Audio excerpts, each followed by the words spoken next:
Euskal kulturgintza izan dugu langai, eta euskal kulturgintza joan diran 61 urteetan. 60. hamarkadan hasi eta gaur egunera arte zertan doan gure euskal kulturgintza.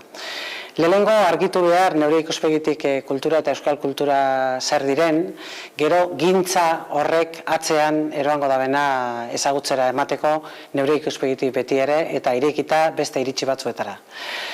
Niretzako 60-80 urte bitarte horretan, eta hori esan galderetako zer zen euskal kulturgintza urte horietan, niretzako guk definiziorik ez gentuen, baina euskal kulturgintza ziren kooperatibak, euskal kulturgintza ziren agurzu beroa abestia eskutik eskura pasatzea, euskal kulturgintza zen ez doka mairuren atzetik herri biltea eta polizia etortzen zenean arinaketan egitea, euskal kulturgintza zen iparraldera joan eta Baionara edo zube Siberuko herri txiki batera ikurrina ikusten, hori guztia zen euskal kulturgintza urte horietan. Gaur egun euskal kulturgintzak ere funtzean ikuste dut erdi-erdian 3 edo 4 gauza nabarmen dituela eta horretxe tira bere markak, ez da? Batetik euskera erdi-erdian duen gintza izatea. Bestetik norberetasuna identitateari bide ematen dion gintza izatea. Gizarte ekimena da beste markatako bat. Euskal gintzan eta euskal herrigintzan nik uste dut gizarte ekimena oso garrantzi handikoa izan dela eta gainera baloratu egiten dut nik neu behintzat gizarte ekimen hori, ez da.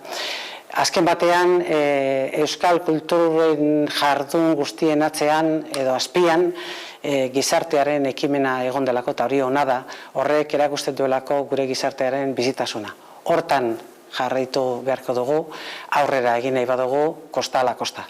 Oso garrantzizkoa izango da datozen urteetan, euskal gizartea konbentzitu daigun denon artean, kultura eta euskal kultura inbertsio direla, giza kohesioan inbertitzea dela eta etorkizunean inbertitzea dela. Hor izango duguz lanak eta hori zetagakoa. Hori eta zaregintza. Herri erakunde eta gizarte ekimenen artean. Pila bat esan ditugu, 2 ordu erdiz ez, baina 2 ordu eta 4 den iraundu ekitaldiak eta lehenbiziko ordu betean neukitzen dik gehiena eta bigarrenean solasaldin interesgarri egon dela jendearekin galdera eta hitz eta komentario pila bat proposatu dira. Ez da gehi, lehenbiziko zatian saiatu naiz asko laburtzen, azken hilabeteotan liburua idazten nahi naiz euskaltasunaren norabideaz edo. Lehenbiziko zatia atal inorganikoak edo orokorrak dira norabidea buruz, eta bigarreneak atal organikoak, organuentzat pentsatuak, eta ereite estrategiaz, erakundetze estrategiaz, edabide estrategiaz, kulturgintza estrategiaz, eta abar zerbait esan dugu. Dena den, ordu betek ez du eman beste kapituloren laburpentxo bat egiteko.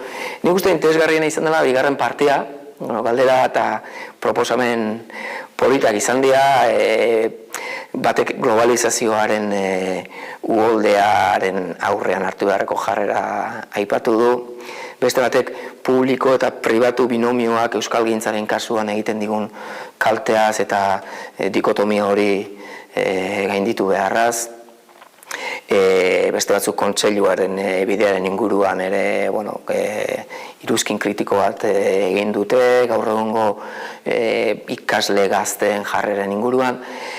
Ez da egit hemen ia mundua konpontzeko baina gauza esan dugu eta 8 eman dizkigute eta hurrengoan jarritzeko utzi dugu.